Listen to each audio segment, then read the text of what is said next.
कार्यक्रम के पुण्यार्जक हैं श्री संजय जैन, श्रीमती ममता जैन, ग्रेटर कैलाश दिल्ली, श्रीमती अलका जैन, सौरभ जैन, परिवार न्यू रोहतक रोड दिल्ली, श्री कमल जैन, श्रीमती ममता जैन, परिवार पालम गांव दिल्ली, श्रीमती कमला देवी जैन, विजेंद्र जैन, मधुबाला जैन, डॉक्टर संजीव निशा जैन, चितरंजन पार्क दिल्ली, श्री योगेश जैन दिल्ली।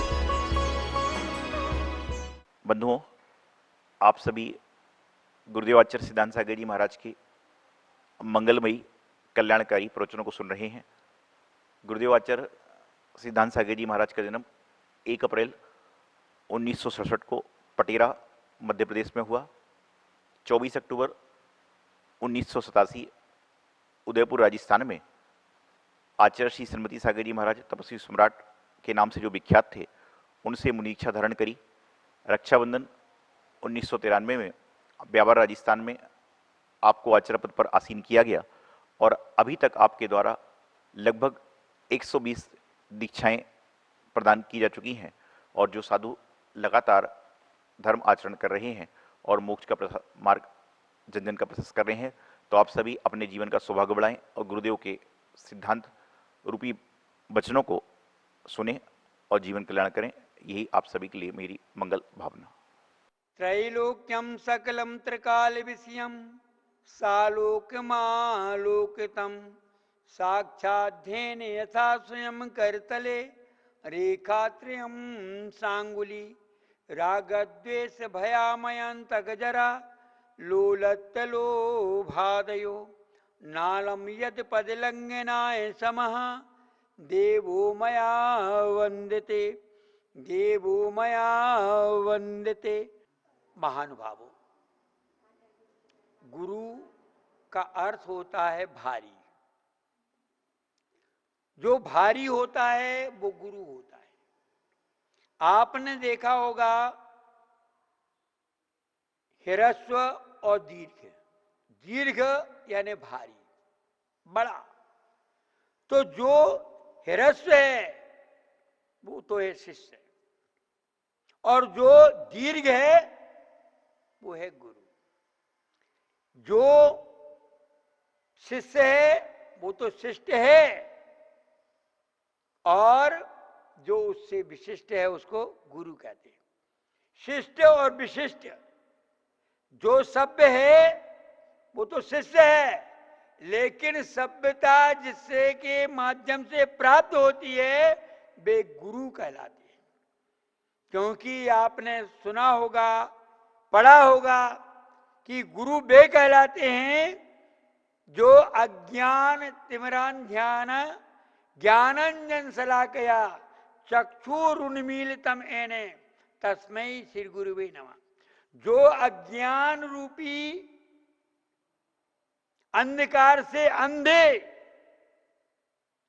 नेत्रों को ज्ञान की अंजन शलाका के माध्यम से उन्मीलित कर देते हैं, वे गुरु कहलाते हैं। यानी जो देखने योग्य बनाते हैं। शिष्य तो अंधा है,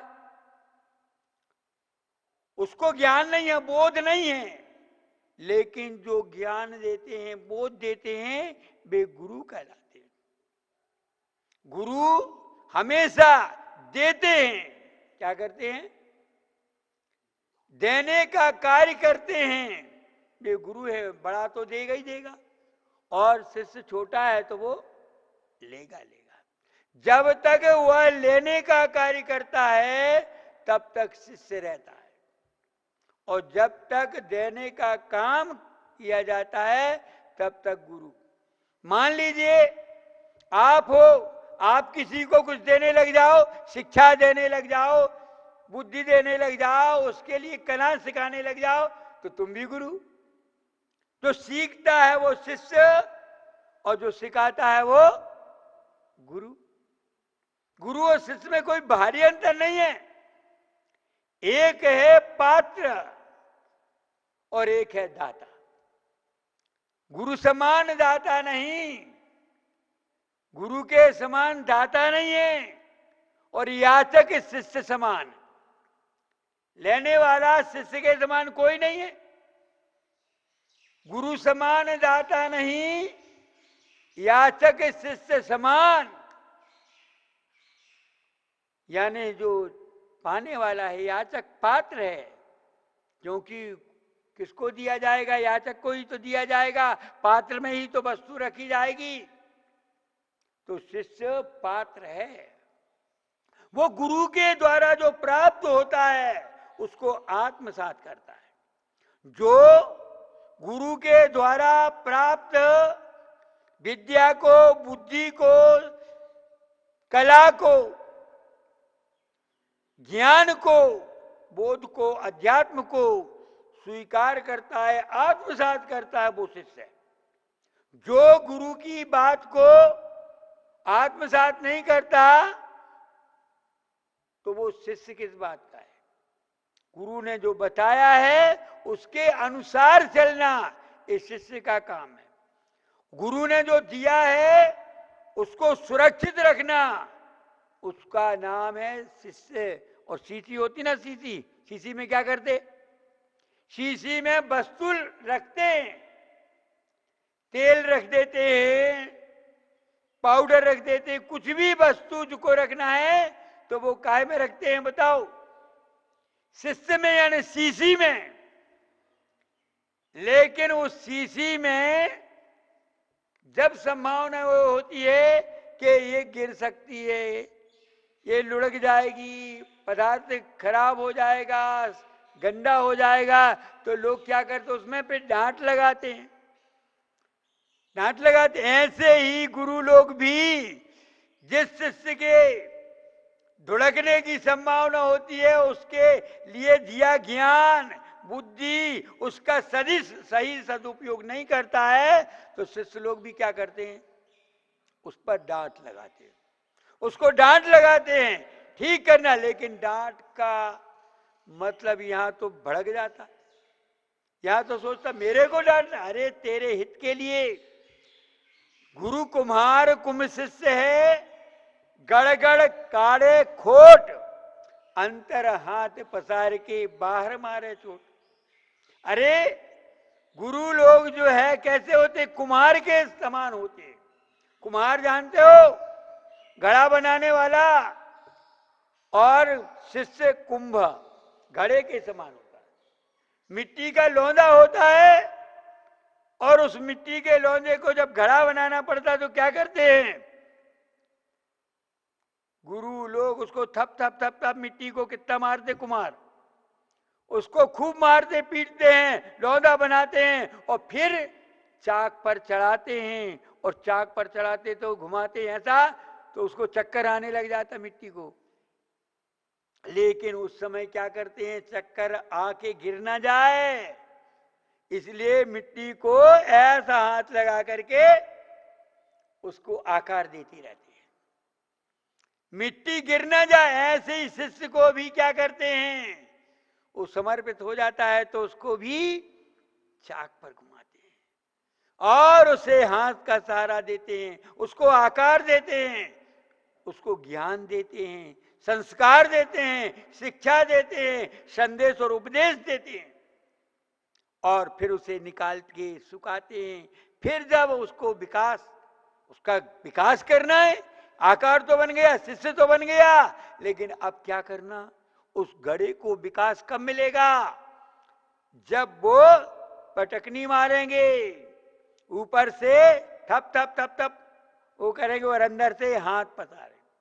गुरु कुम्हार कुंभ शिष्य है। गुरु तो कुम्हार की उपमा दी गई है गुरु को, और शिष्य घड़े के समान है। अब उस घड़े को विकास करना है तो गुरु भी क्या करते हैं? अंदर से हाथ लगा देते हैं, बात्सल्य का हाथ लगाते हैं और ऊपर से शब्दों की फटकार लगाते हैं। तभी जाकर के शिष्य यानी कुंभ में, घड़े में विकास होता है।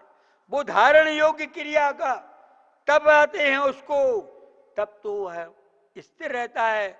और जिसको तप नहीं देते हैं, प्यार देते रहते हैं, तो वो बिगड़ जाता है, बिखर जाता है। थोड़ा सा भी पानी पड़ जाए तो वो घड़ा बिखस जाता है। और उसको यदि ताप मिल जाए, तप मिल जाए, अग्नि का संस्कार हो जाए तो फिर क्या होता है?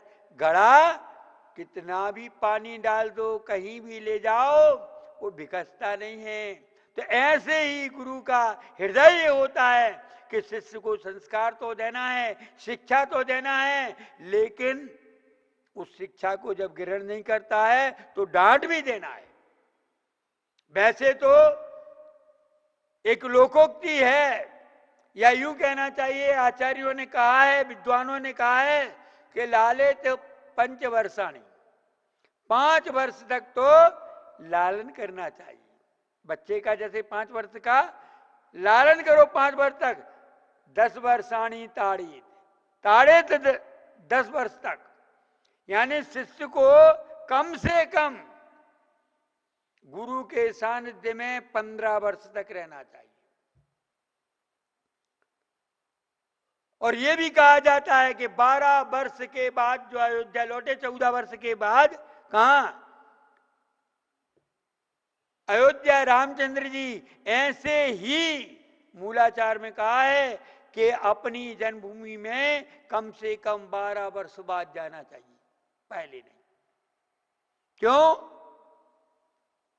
इसलिए कि वो संस्कार मिल जाएंगे, लालन के भी मिल जाएंगे और ताड़न के संस्कार मिल जाएंगे। लालन प्रेम कैसे किया जाता है और उसके लिए ताड़ना कैसे दी जाती है, 5 वर्ष तक। कितने वर्ष तक?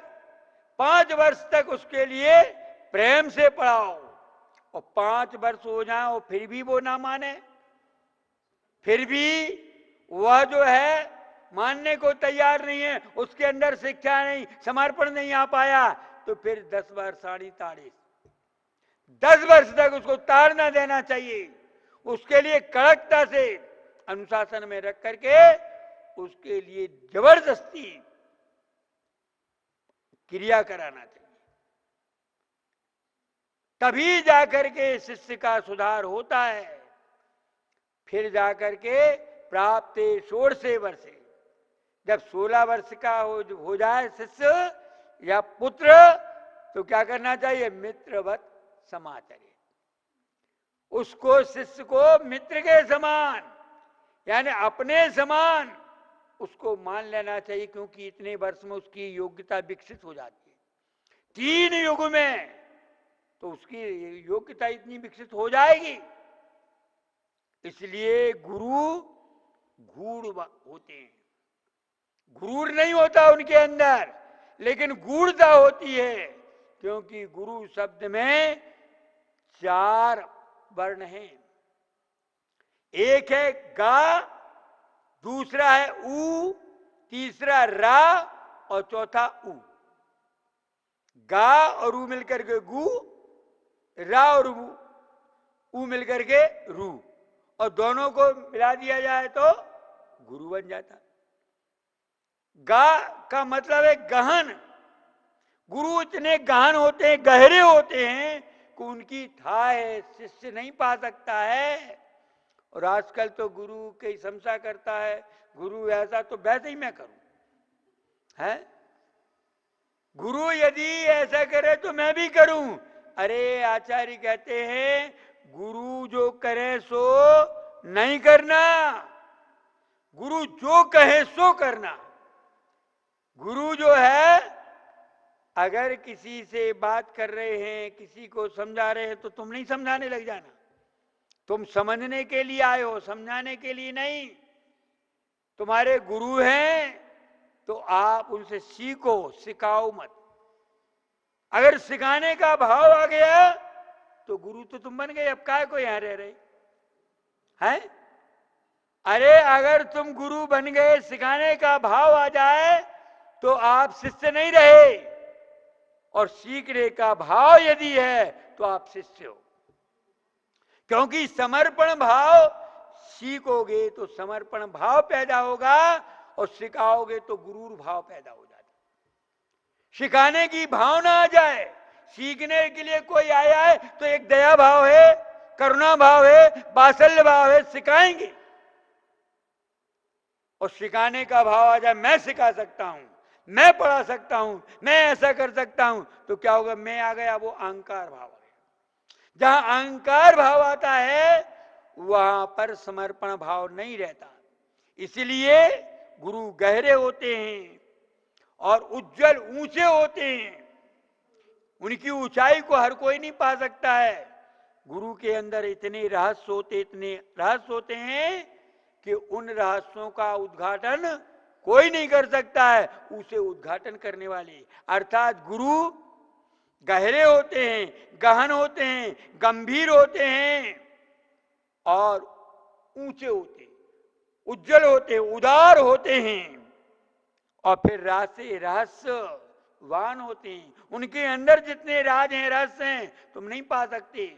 और उन रहस्यों का उद्घाटन आत्मा के जैसे रहस्यों का उद्घाटन करने वाले गुरु होते हैं, गुरु उनके उद्घाटक होते हैं। तो ऐसे गुरु अगर मिल जाते हैं तो शिष्य का तो कल्याण निश्चित है। और कहा गया है कि कबीरा बेनर अंध हैं जो गुरु को कहते और हरि रूठे गुरु ठोरे, गुरु रूठे नहीं ठोर।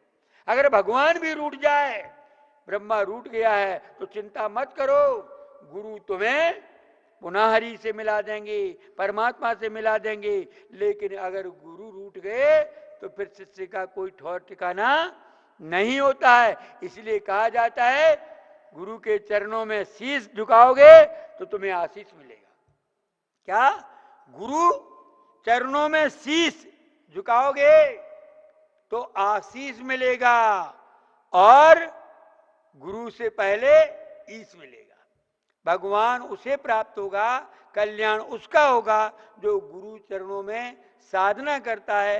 क्योंकि शिष्य का काम है जो गुरु रास्ता बताएं उस रास्ते पर चलना, और गुरु का कर्तव्य है कि शिष्य के लिए योग्य और श्रेष्ठ उत्तम रास्ते को चलाएं और उत्तम रास्ते पर ले जाएं, यानी मोक्ष पथ पर ले जाएं, कल्याण के मार्ग पर ले जाएं। यही गुरु का कार्य है। शिष्य का कार्य है कि वह गुरु के बताए हुए मार्ग पर चले, तब वो शिष्य है। बोलिए भगवान महावीर स्वामी की जय। इस कार्यक्रम के पुण्यार्जक हैं श्री संजय जैन, श्रीमती ममता जैन, ग्रेटर कैलाश दिल्ली, श्रीमती अलका जैन, सौरभ जैन परिवार, न्यू रोहतक रोड दिल्ली, श्री कमल जैन, श्रीमती ममता जैन परिवार, पालम गांव दिल्ली, श्रीमती कमला देवी जैन, विजेंद्र जैन, मधुबाला जैन, डॉक्टर संजीव निशा जैन, चितरंजन पार्क दिल्ली, श्री योगेश जैन दिल्ली।